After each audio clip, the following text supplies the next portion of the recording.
I feel like an absolute idiot because if I don't recommend a game, if I say it's bad, then it turns out to be good, bonus. If I say a game is good and it turns out to be bad further into the experience, yeah, that's where I am, and that's why I'm saying do not buy Ultimate Fishing Simulator 2. Before we jump into this one, I totally understand it's an early access title. They say they are going to be in early access for around 6 months. They have a previous title, hence this being number 2, but they also state that the game is playable with no major errors or flaws, and we are going through major errors and flaws in this video. But I'm going to start off with a visual issue that's kind of funny, but does eventually get irritating. And if you don't have the greatest PC in the world, the more this happens, the worse your performance is going to be. So basically, I spoke to Pete, and there's a lot of issues in the game that he's noticed. He forwarded them to me so that I can make this video and warn you guys about playing this game, because the further you get, the worse it does get. What I did was loaded up WeMod. I modded myself up to like level 40. I gave myself a load of money so I can get the best equipment and everything. I went to Thailand, which is the level 27 sea fishing area. And in that area, there are a lot of fish that seem to beach themselves. And the more time you spend in that area, at least if you're on like the shore where you start next to the boat, the more fish that are going to beach themselves. So eventually, over an hour or so, you could possibly have maybe 10, 20 fish that have all beached themselves. They're still alive. You can't just pick them up. You can't do anything with them. There's no interaction at all. They just sit there, but they're still alive, still breathing somehow out of the water. So little visual bug. As there are more and more fish, it could start hindering your performance. So it could become a problem. But moving into the actual, problems, the major errors and flaws with the game, we're going to start off with the feeder rods. When you go fishing with a feeder rod, you have a little basket on your line, then at the bottom you have a hook with a piece of bait on it. So I chucked corn on, I was going for carp, I was testing out the carp fishing because I've never really done it before. When I was in the second area in my legit playthrough, because you can have multiple profiles, I've got a cheating one and a genuine one. When I was in my legit playthrough, I wasn't fishing for carp. I decided to try it because Pete said it's broken in multiple areas, and these feeder rods, bearing in mind when you go to the store, there are hardly any rods for certain categories. There are categories in the store that are completely empty, but I got a feeder rod, got the feeder basket, got my bait, and you cast this thing, you cannot put bait in the feeder basket. And that's the whole point of the feeder basket, a feeder rod, is to fill up that basket with bait, to attract fish, to bite your hook and take the bait on your hook so that you can reel it in and catch the fish. But it doesn't work because there is no bait in the feeder basket. I don't know if it's a visual problem, but I sat there for a little while, didn't hook a single fish. And then we move on to the absolute worst ones, and these are related to baits. So I went carp fishing. I had the exact same setup. I actually watched a video of someone catching carp so I could find a hot spot and everything like that. So I knew that I was guaranteed to catch fish. So what I did was I set up my rods. I set my leader length to 1.2 meters. I cast with corn as my bait. 2 minutes later, this is personal experience, no one else's video or anything. 2 minutes later, I caught a 13 kilo grass carp. Absolutely perfect. Loved it. Great experience in the fishing game. So I switched out the bait, and these two baits there are issues with, and these two are the ones that Pete mentioned. I don't know if there's even more baits in the game that are bugged, but these baits definitely have the ability to catch carp, as it states in the description of the baits themselves. So I chucked on a shrimp. I sat there for about 5-6 minutes, absolutely nothing.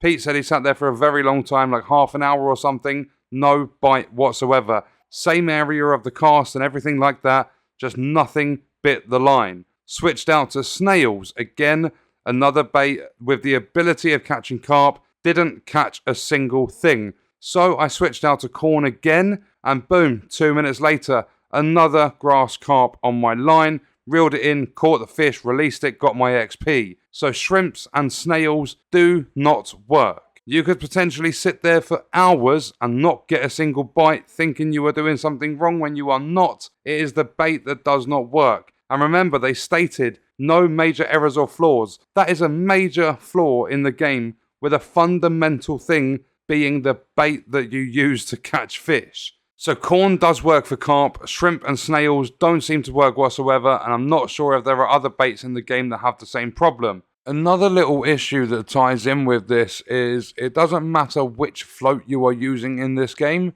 If you put a 4 or a 5 gram weight on the bottom, it's going to sink. The only weight that keeps a float actually afloat is the 3 gram weight. But then we move to the casting, and that's got a problem for me as well. When I cast, it seems to chuck my line wherever it wants. I can aim in a certain direction, and it's going to sway off to the right, quite far to the right as well. It typically seems to get my bait hooked on the ground. I have to reel it in a little bit to actually get it in the water. And the problem with this is, they had a previous title, I believe it showed wind and everything like that, but there's no wind direction, speed, or anything like that at all in Ultimate Fishing Simulator 2. This is their second game. When there are problems like this, they are unacceptable. The game does not show you the wind direction or speed or anything as far as I am aware. All it seems to show me in terms of the weather is 25 degrees Celsius and it's sunny, and it shows that at the top right corner of the screen. I don't know if there's a feature so that you can see the wind or anything like that, but I've not been able to see it, and for some reason whenever I cast it always chucks it out to the right hand side of where I'm actually aiming, and it's very frustrating because I don't want my line to end up there. But then we move to another problem similar to the baits, and that is it's a very, very expensive problem to have in the game in terms of like the user, the player, because it's to do with the rod stands and the bite alarms, and these are very expensive to purchase. Not only that, if you get the 3 rod stand, the triple rod stand, you have to purchase a separate bite alarm for each part of the stand. So you have to buy 3 for each of the rods that are going to sit in that stand. So I did it, having cheated, I purchased all of it, I set it all up. I had exactly the same rod setups that have previously caught carp, like using the corn. I set them all up, I had 1 for corn, 1 for shrimp, 1 for snail. You would think that having the corn on there, I'm going to catch a fish. Because whilst you're holding your rod, you catch fish using corn. But I put it on the rod stand, I didn't get a single bite. I sat there for about 15-20 minutes and the bite alarms never went off. There's no sway in the tip of the rod or anything like that besides a little bit of what I would think is wind. There was absolutely nothing. But I was catching corn having the rod in my hand. So I believe the rod stand and the bite alarm is bugged as well. Basically, if you put a single rod on there that has a bait that doesn't attract fish, like a bait that's broken, it's going to bust the entire rod stand so you can't catch anything at all. So I sat there for maybe a couple of hours testing all this stuff, and the result was horrendous. I don't understand how they can release a first game with a load of DLC and everything, and then have fundamental features in their sequel when the game is fairly similar to the first one. Like it's pretty close in terms of mechanics and everything to the first game. It just seems to be a little bit more modern, maybe better graphics and some better features and stuff. But there's a lot of stuff that is similar to the first game. So for them to mess this stuff up, release the game in early access, like, I have to give them credit, they put out a lot of hot fixes, but some of this stuff isn't going to be as simple as like just chucking out a hot fix for it. Fixing baits and everything could take a long time. As with any update in the world, if you were messing around with the coding of the game, like, you could just be simply changing a bait so that it does work, and you could bug the entire game. One little thing goes wrong in the coding and you could break the entire game. So it's not as simple as like putting out a bunch of hot fixes and fixing things. The developers have done really well, but these features are putting me off the game. I don't plan to come back at all. I was really enjoying it, the first and the second area, until Pete messaged and told me all of the problems that he had faced playing the game, and I've had to change my opinion. I can't keep this game, like, I'm making the other video private. I can't keep this game recommended on my channel knowing that these issues are there, because people are going to go out, spend their money and waste their money and their time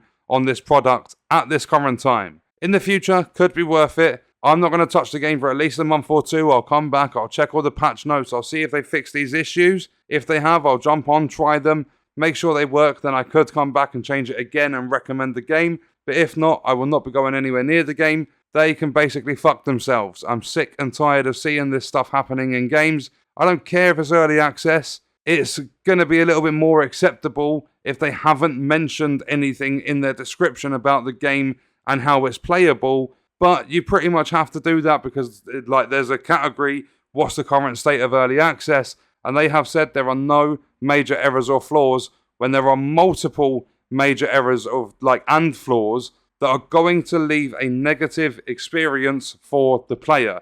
the person that is spending their money to purchase the title and try to have fun. So in my opinion, at least for the time being, do not buy Ultimate Fishing Simulator 2. And check out this video if you want to see other content on the channel. That's going to do it for this one. I'll see you in the next video. I hope you guys enjoyed it. Thank you for watching.